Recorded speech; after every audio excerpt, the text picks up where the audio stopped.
This is a series about games that aren't quite games. That's confusing. It's really about things that are more like toys, not games. Still don't get it. It's like something like Zombicide can be a game, but something like Buckaroo's not quite a game. So this is a segment called Not Quite a Game. This intro sucks. Well, hi there, folks. My name's Michael Lee Murphy, and I'm one of them brothers Murphs that you've been hearing about. Well, why do I have this accent, you ask? Well, for this Not Quite a Game, I want to talk about how light you can be on your feet, how quickly you can get your boot away from a rattlesnake that's striking at you. That's right. We're here to play a game called Buckaroo. And yes, I did get that rotation right on the first try. This game right here is all about you being able to saddle up a stallion and ride it. Or something. I mean, really, is it a burro? It's a moody mule. So this whole segment fell apart, didn't it? I want to play Buckaroo. It's a fun little game where you're trying to put stuff on your mule, and your mule doesn't want to be like your service pet. And that's fair. You know? So he rightfully tries to fight you and buck all the materials that you place upon him or her off.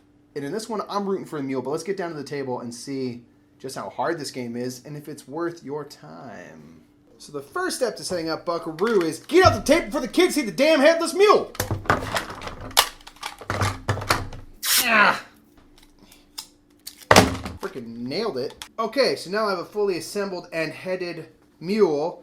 So the first thing you're going to do in this game, and this is part of the challenge, is you got to put this little saddle... Fudge! You got to put this little saddle rack on the mule, and he's already looking at you saying, I don't trust you, Jerry. Keep up off my back. So I'm going to very gingerly try to push that on there. Because if this gets pushed down too much, he's going to buck. And you're going to be a root. I think that's how the game works. So once you have that, we have all of these various cool little tools and things and, you know, guitars and hats and shovels and whatnots. And you can put them on Buck or what have you. Okay, well, I think he busted his own head off to spite me. So you can always just push his ass end back down to reset, and then you can play again and hopefully do any better than I did. I was talking all sorts of smack earlier. So, you know, once you kind of get going, people are going to take turns putting things down, which are going to weigh down on the buck here, or Buckaroo skers, and then you're going to, you know, have eventually a thing like that where he rips his own head off because he didn't want to be chained down to you anymore, Janet. That's basically Buckaroo. So that was Buckaroo, Headless Edition. Yeah, so this is, you know, this has nothing to do with us. This just has to do with thrift stores. Sometimes you're going to have to, like, teach kids about the Godfather, I guess, right away in life. And then try to get better glue or tape than I had, just so that you don't traumatize your kids and they don't, like, get a scientific, illiterate understanding of how mules work. Because this is not, like, a replaceable, like, lizard's tail. Headless horse aside, did I like this game? This not quite a game, this whatever. It was fun. It was cool. I found that this game seems to rely on kids being heavy-handed, which they can be. I work at a children's museum, and they can destroy anything real quick. But if you're not playing with little kids, just don't do it. It's not that fun. I can imagine, though, seeing the stress on, like, a little kid's face, and you're just like, ha ha ha, you're gonna fail, son. Could be appealing. So, there's that.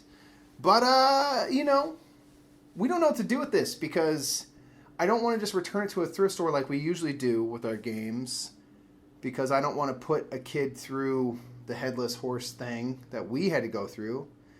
But I also don't want it in my house so I can get haunted by it. So we're going to have to figure out some sort of way to get the juju of the headless mule off of us. But that's for me to figure out. So this was not quite a game. It's not quite a great time either. But I'm happy that we were able to play it because Dave Luza talked about it in one of our podcasts. This game is broken. Seamless plug. And so it's like he talked about it and then magically appeared. So that was cool. Now I know. Because he said Buckaroo and I said nope. What? So that was cool, and I played it. Now I can put it away for my life forever times now. So that's going to be it for me, folks. Check us out on social media. peep out the aforementioned podcast. Check us on Twitch. We won't play Buckaroo on there, I promise. We will play games more worthy of your time. You can come party with us and chit-chat the night away. And I guess until next time, whether it's not quite a game or the game's quite lame, just know that gents, Judy, Dame, what, that was hot mess, garbage, this is lyric, food, salad, what, boom, dab.